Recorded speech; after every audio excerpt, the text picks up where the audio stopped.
లోకాభిరామం మాటాట మాటలతో ఆట.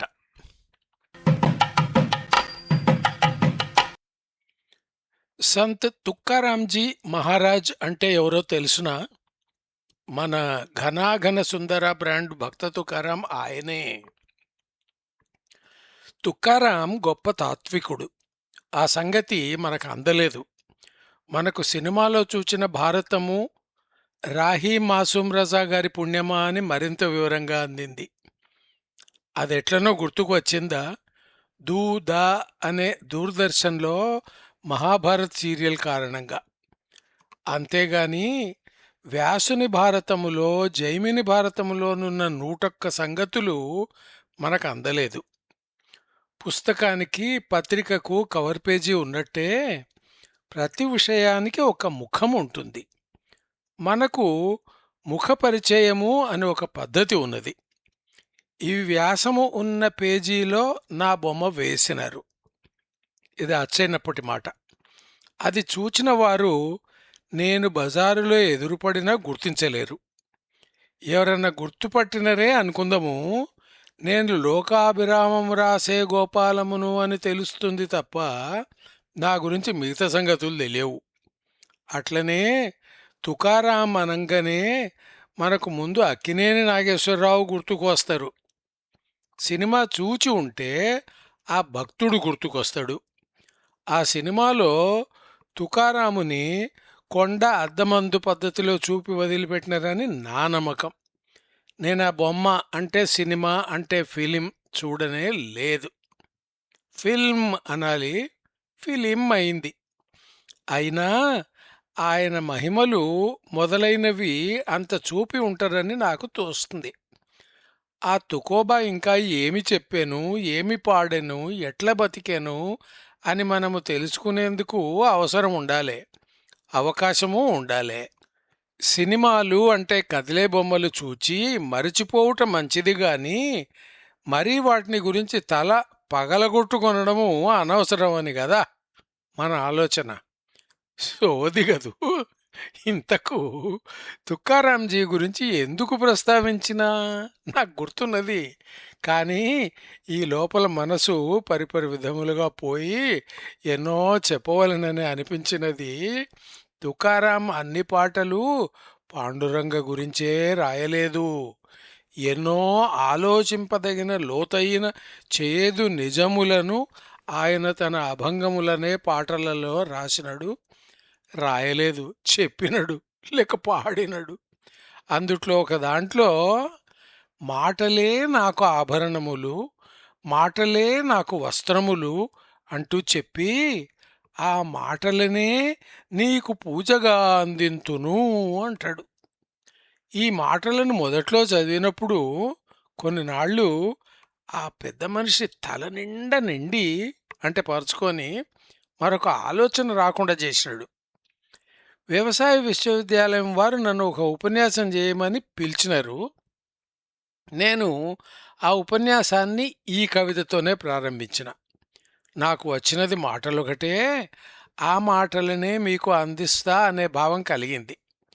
మొదటి నిమిషములోనే హాలు చప్పట్లతో మారుమోగింది. ఆ చప్పట్లు నాకు కాదు కదా, అవి టోకున తుక్కోజీ మహారాజ్ గారికే. ఇంతకు ఎలా అంటే ఈ పొద్దు అంటే ఈ దినము ఈనాడు పాపము క్షమించుగాక, ఇది ఎవరిదో ఒక సొంత మాట అయిపోయింది. నేను చెప్పదలిసిన విషయం బెట్టిదనినా మాట లేకుంటే ఈ పొరుపంచికము అనగా దునియా అనగా లోకము అనగా ప్రపంచము ఎట్లుండును అని మా 179 అనే పిహెచ్డి అన్నగారు ఉద్యోగంలో ఉండంగా తమ బల్ల మీద అద్దం కింద ఒక కాగితము లేదా కాగితం ముక్క తుంపు బిట్టు మీద మౌనేన కలహం నాస్తి అని రాసి పెట్టుకుని ఉండిరి. మాట్లాడకుండా ఉంటే కొట్లాటలు రావని ముందు అనిపిస్తుంది నా వంటి లాంటి మాదిరి పోలిన తుంటరికి. ఉంటే ఎందుకు మాట్లాడవు అని పేచీ కొట్లాటకు దిగవచ్చును కదా. మాటలు లేకుండా ఈ ప్రపంచం నడుచునా? అయ్యా అమ్మా, ఇది నాకున్న కొద్దిపాటి బుర్ర మెదడును తొలుచుచున్న కలచుచున్న మలచుచున్న కలియబెట్టుచునున్న ప్రశ్న కృష్ణ క్వశ్చన్ క్వశ్చన్ యశ్చన్ యథ తథ. ఈ చివరి 4 మాట రాజములు తోచినవి గనుక అంటున్నా, నిజంగా అనవలనని కాదు. రీజనింగ్ పరీక్ష గురించి తెలిసిన వారు ఎవరైనాను తరువాత రాదగు మాట ప్రశ్చన్ అని గుర్తించి ఉందరుగాక. నేను ఎక్కువ మాట్లాడతానని నాకు తెలుసు. నీవు చాలా మటుకు మాట్లాడకుండా ఉంటావు గనక అవకాశం వచ్చినప్పుడు గలగలమని మాట్లాడుతావు అని ఒక మిత్రుడు, నేస్తము, చెలికాడు, ఉద్దిగాడు చెప్పాను. వాకృత్యను నిజంగానే. అంతేకాదు, అవకాశం వస్తే చెట్టుతో పుట్టతో గుట్టతో నేను మాట్లాడే ప్రయత్నం చేస్తా. మాటలు నన్ను చాలామందికి మిత్రునిగా మార్చినాయి. ఒకనాడు నేను బస్సు కొరకు అందరి మాదిరి లాగనే ఓలనే వలనే పోలికగానే రోడ్డు పక్కన నిలబడి ఉన్న ఉంటిని. పక్కన ఒక ఆయన నిలబడి ఉన్నాడు. చాలా మంది ఉంటారు, కానీ ఈయన చేతిలో ఒక పుస్తకం ఉన్నది. ఒకటి కాదు, 3-4 ఉన్నాయి, కానీ ఇది నాకు కనిపించినది. అది అరుదైన రకము, నాకు నచ్చిన రకము. పట్టలేక, ఏమండి మీ గురించి తెలుసుకోవచ్చునా అని అడిగిన. 4-5 మాటల తర్వాత మాకు పరోక్షముగా పరిచయం ఉన్నదని తేలిపోయినది. ఇంకా మాట్లాడుకుంటూ ఎక్కవలసిన బస్సు వచ్చినా అక్కడ కొంతకాలం గడిపినట్టు నాకు గుర్తుంది. అది మాట బలం. రామాయణంలో రాముని మంచితనం గురించి చాలా చాలా రాసుకున్నారు, కానీ ఒక్క మాట నాకు బాగా గుర్తుంటుంది. రాముడు పూర్వభాషి అట. అంటే మనము పలకరిస్తామని ఎదురు చూడకుండా తానే ముందు పలకరిస్తాడట. దాన్ని ఈనాటి మేనేజ్మెంట్ పరిభాషలో ప్రోయాక్టివ్ అంటారు. మీరు పలకరిస్తారేమో అని నేను ఎదురు చూస్తున్నా, ఈ ఊరికి ఆ ఊరికి దూరాలలో లెక్కల్లో మీరు కూడా, అంటే అక్కడికి ఎంత దూరమో ఇక్కడికి అంతే దూరం అంటాం కదా, అట్లనే ఎదుటి వాళ్ళు కూడా ఎదురు చూస్తుండొచ్చు కదా. ఎవ్వరు ముందు మాట్లాడరు. ఈ లోపల పుణ్యకాలం మించిపోవును.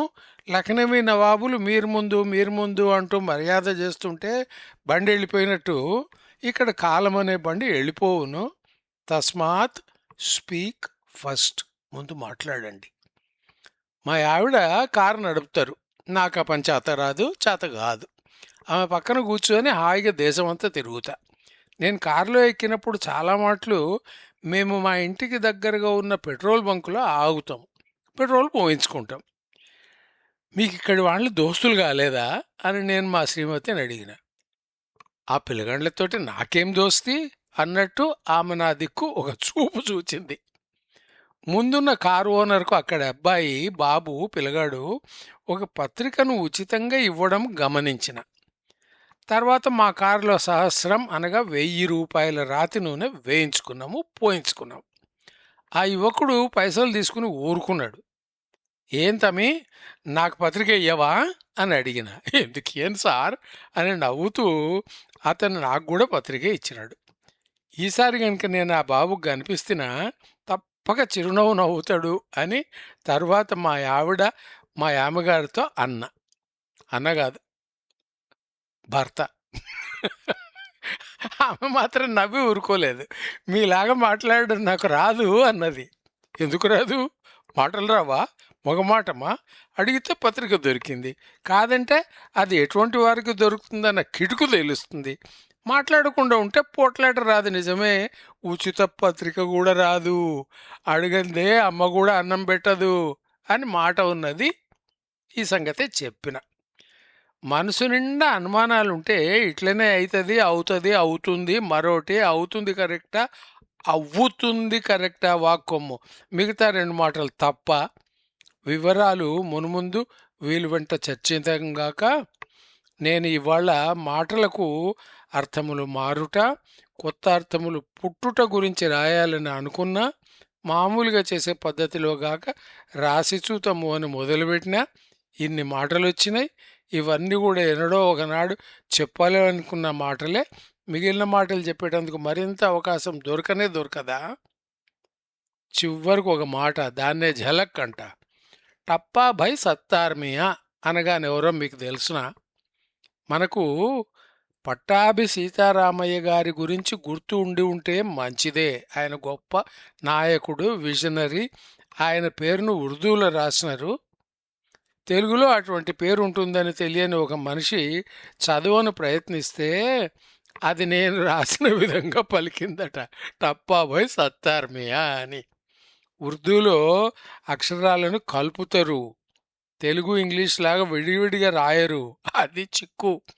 నా ఆలోచనలు కూడా అట్లనే సాగినట్టున్నాయి. అయినా తప్పు జరగలేదనే అనుకుంటున్నా.